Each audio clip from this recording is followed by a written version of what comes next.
हिंदुस्तान के इतिहास में छत्रपति संभाजी महाराज वह पराक्रमी योद्धा थे जिनकी दहशत के कारण औरंगजेब ने अपना ताज तक पहनना छोड़ दिया था। उनके पकड़े जाने पर अल्लाह का शुक्रिया अदा किया था और उनके जैसा निर्भीक व प्रतापी पुत्र न होने का शोक भी मनाया था। छत्रपति संभाजी महाराज का जन्म 14 मई 1657 को अहमदनगर सूबे में स्थित पुरंदर के किले में हुआ था। इनके पिता का नाम छत्रपति शिवाजी और माता का नाम साईबाई निंबालकर था। संभाजी को मराठी भाषा में छावा अर्थात शेर की संतान कहा गया। उनकी 2 वर्ष की आयु पर ही उनकी माता का निधन हो गया। उनका पालन पोषण उनकी दादी जीजाबाई ने किया। संभाजी बचपन से ही निर्भीक और युद्ध कौशल में निपुण थे। संभाजी का विवाह गनोजी शिर्के व कान्होजी शिर्के की बहन येशुबाई से हुआ। वहीं गनोजी शिर्के का विवाह संभाजी की बहन राजकुमार बाई से हुआ। अतः संभाजी और गनोजी शिर्के आपस में एक दूसरे के साले और बहनोई थे। शिर्के बंधुओं द्वारा जागीर की मांग किए जाने पर उनके संभाजी से संबंध बिगड़ गए। 11 जून 1665 में शिवाजी और जयसिंह के बीच पुरंदर की संधि हुई थी, जिसके तहत शिवाजी ने अपने 9 वर्षीय पुत्र संभाजी को औरंगजेब का मनसबदार बनाना स्वीकार कर लिया था तथा संभाजी के साथ औरंगजेब के दरबार की ओर प्रस्थान किया। वहां औरंगजेब का जन्मदिन मनाया जा रहा था। वहां 5000 मनसबदारों की पंक्ति में संभाजी के स्थान पर शिवाजी को राजा जसवंत सिंह के पीछे खड़ा कर दिया गया।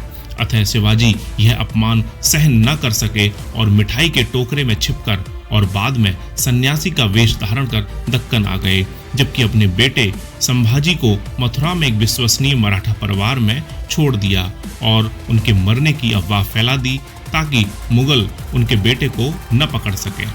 दक्कन में अपने मंसूबों को अंजाम देने के लिए औरंगजेब ने शिवाजी से बेहतर संबंध बनाना उचित समझा। अतः औरंगजेब के पुत्र मुअज्जम की मध्यस्थता से शिवाजी को राजा की उपाधि दी गई और संभाजी को 5000 का मनसब दिया गया। इस दौरान मुगल सेनापति दिलेर खां की बुरी संगति में पड़ने के कारण संभाजी दुराचारी और विलासी हो गए और 1678 ईस्वी में संभाजी को पन्हला के किले में कैद कर दिया गया, लेकिन उन्होंने वहां से भागकर बहादुरगढ़ में डेरा जमाए बैठे मुगल सेनापति दिलेर खां से अपनी मित्रता को फिर से ताजा किया और उसके साथ मिलकर 12 अप्रैल 1679 को भूपालगढ़ पर आक्रमण कर खजाने को लूटा। फिर बीजापुर पर भी आक्रमण किया। इस आक्रमण को शिवाजी ने नाकाम कर दिया। इस कारण हताश दिलेर खां ने पन्हला के किले पर कूच करने के दौरान जनता पर अत्याचार करने शुरू कर दिए। संभाजी द्वारा उसे समझाए जाने की बहुत कोशिशें की गईं। उल्टा उसने ही संभाजी को बंदी बनाना चाहा, लेकिन वह उसके अथनी में स्थित शिविर से भागकर पन्हला के किले में आ गए। शिवाजी उन्हें 1 वर्ष बाद पाकर बहुत खुश हुए, लेकिन उन्हें पुनः सही रास्ते पर लाने में स्वयं को असमर्थ पाकर उन्हें पन्हला के किले में ही नजरबंद कर दिया। छत्रपति शिवाजी की मृत्यु के बाद एक ओर जहां उनकी दूसरी पत्नी सोयराबाई ने अपने 10 वर्षीय पुत्र राजा राम का 21 अप्रैल 1680 को राज्याभिषेक कर दिया, तो वहीं पिता की मृत्यु की खबर सुनकर पन्हला के किले में कैद संभाजी ने किलेदार को मार दिया और प्रधान सेनापति व अपने सौतेले मामा हमीर राव मोहिते को अपनी ओर मिलाकर अपना पहला राज्याभिषेक 20 जुलाई 1680 को पन्हला के किले में कराया और बाद में अपनी सौतेली मां सोयराबाई व भाई राजा राम को नजरबंद कर अपना दूसरा राज्याभिषेक 16 जनवरी 1681 को रायगढ़ के किले में कराया। उन्होंने नीलोपंत को अपना पेशवा नियुक्त किया और कन्नौज के ब्राह्मण कवि कलश को अपना सलाहकार नियुक्त किया। उन्होंने उसे पेशवा से भी अधिक वरीयता प्रदान की। संभाजी उसे छंदोग्यामात्य अर्थात कवियों का शिखर कहकर बुलाते थे, जबकि मराठा दरबारी उसे कलुष या कलुषा कहकर मजाक उड़ाते थे। गद्दी पर बैठते ही संभाजी ने मुगलों को हिंदुस्तान से खदेड़ने का प्रण लिया और स्वराज की स्थापना के लिए अपनी जी जान लगा दी। संभाजी ने सर्वप्रथम 1681 में बुरहानपुर पर आक्रमण कर मुगलों के खजाने को लूटा। इसी वर्ष शहजादा अकबर अपने पिता औरंगजेब के विरुद्ध विद्रोह कर मराठों का सहयोग पाने के लिए दक्कन आ गया। संभाजी को जैसे ही इसकी सूचना मिली, उन्होंने नेताजी पालकर को भेजकर नौगथना के पास पाली गांव में उसके लिए छप्परदार शिविर लगवाया। अकबर यहाँ मराठों के सहयोग की लालसा में अगले 6 वर्षों तक रुका रहा। 1682 में शहजादा अकबर और मराठों के विरुद्ध औरंगजेब की 3 लाख की सेना दक्कन में आ गई।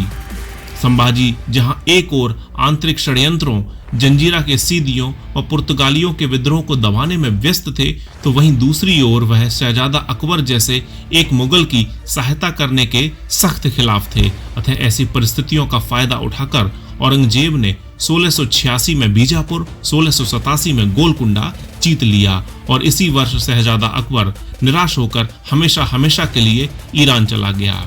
अतः अब औरंगजेब ने अपना पूरा ध्यान संभाजी पर केंद्रित किया। 1687 में औरंगजेब द्वारा भेजी गई बीजापुरी सेना और मराठों के बीच वाई के युद्ध में जबरदस्त भिड़ंत हुई, जिसमें मराठों ने मुगलों के हौसले पस्त कर दिए, लेकिन संभाजी के प्रधान सेनापति हमीर राव मोहिते शहीद हो गए। गनोजी सिरके और कान्होजी सिरके ने संभाजी के प्रिय कवि कलश को संगमेश्वर से खेलना के दुर्ग में शरण लेने को मजबूर कर दिया। अतः संभाजी ने उन्हें सबक तो सिखाया, लेकिन सिरके बंधुओं को जिंदा छोड़ दिया और इसके बाद संभाजी रायगढ़ जाने से पूर्व कुछ समय के लिए कवि कलश के साथ संगमेश्वर रुके, जिसकी सुंदरता के लिए कवि कलश ने विशेष ध्यान दिया था। प्रसिद्ध इतिहासकार आशीर्वादी लाल श्रीवास्तव के अनुसार इस जगह का पता शिरके बंधुओं ने कोल्हापुर के मुगल सेनापति मुकर्रब खान उर्फ शेख निजाम हैदराबादी को दे दिया, जबकि निकोलो मनुची, ईश्वरदास नागर विश्वासघात करने का आरोप कवि कलश पर लगाते हैं। इस बारे में साकी मुस्तैद खान, बीडी महाजन, जदुनाथ सरकार, एलपी शर्मा जैसे इतिहासकार इसका श्रेय मुगल जासूसों को ही देते हैं। बहरहाल मुकर्रब खान ने तीव्र गति से मात्र 3 दिन में कोल्हापुर से 90 मील दूर संगमेश्वर पहुंचकर वहां आक्रमण कर दिया। संभाजी और उनके साथी वीरता पूर्वक लड़े और अंत में उन्हें जंजीरों से जकड़कर, जोकरों वाले कपड़े पहनाकर, घंटियां बांधकर, मजाक उड़ाते हुए पेड़गांव के निकट बहादुरगढ़ के किले में उन्हें लाया गया। अकलुज में ठहरे हुए औरंगजेब ने प्रसन्न होकर 10,000 राशि या कर मुक्त भूमि सयूरघल गुलबर्गा के संत गेसूदराज की दरगाह के लिए दान करवाई। वहां से बहादुरगढ़ आकर औरंगजेब ने जमीन पर बैठकर जैसे ही अल्लाह का शुक्रिया अदा किया, उसी समय निर्भीक कवि कलश ने औरंगजेब का मजाक उड़ाते हुए इन पंक्तियों को पढ़ा। यावन रावण की सभा, शंभु बंध्यो बजरंग, लहू लसत सिंदूर सम, खूब खेल लियो रणरंग, ज्यो रवि छवि लखत ही, खद्योत होत बदरंग, त्यो तुम तेज निहार के, तख्त तज्ज अवरंग। जिसका अर्थ है कि जिस प्रकार से रावण की सभा में हनुमान जी को बांधा गया था, उसी प्रकार शंभु आपको भी औरंगजेब के दरबार में बांधा गया है। रणभूमि में लड़ते हुए आपके शरीर से बहने वाला लहू हनुमान जी के शरीर के सिंदूर जैसा लग रहा है। जिस प्रकार सूर्य के प्रकाश के आते ही जुगनू की रोशनी समाप्त हो जाती है, उसी प्रकार आपके तेज को देखकर औरंगजेब ने अपना तख्त भी त्याग दिया है। इस पर औरंगजेब क्रोधित होकर महल के अंदर चला गया और उसने दूत रहुल्ला खान के माध्यम से निम्न 3 शर्तें संभाजी के सामने रखवाई, जिससे कि संभाजी को मित्र बनाया जा सके। पहली शर्त, मुगलों का खजाना वापस लौटा दिया जाए। दूसरी शर्त, मराठों द्वारा सारे किले मुगलों को दे दिए जाएं। और तीसरी शर्त, विद्रोही मुगलों के नाम बता दिए जाएं। संभाजी ने यह सब करने से साफ इनकार कर दिया। औरंगजेब ने उनके सामने इस्लाम कबूलने का भी लालच दिया, लेकिन औरंगजेब के सामने संभाजी झुकने वाले नहीं थे। ऊपर से उन्होंने औरंगजेब को चढ़ाते हुए अपनी मित्रता के बदले में उसकी बेटी के साथ विवाह करने का प्रस्ताव तक रख दिया। इस तथ्य का उल्लेख प्रसिद्ध इतिहासकार आशीर्वादी लाल श्रीवास्तव, जदुनाथ सरकार, एलपी शर्मा, वीडी महाजन, निकोलो मनुची आदि इतिहासकार अपने अपने ग्रंथों में भी करते हैं, जबकि साकी मुस्तैद खां, ईश्वरदास नागर जैसे इतिहासकार ऐसी कोई बात नहीं बताते। बहरहाल खुद को बेइज्जत पाकर औरंगजेब आग बबूला हो गया। उसने 15 दिनों तक लगातार संभाजी और कवि कलश को भयंकर यातनाएं दी। उनके नाखून खींचे गए, उनकी जीभ काट दी गई, उन्हें अंधा तक कर दिया गया और फिर दोनों को बहादुरगढ़ से कोरेगांव ले जाया गया।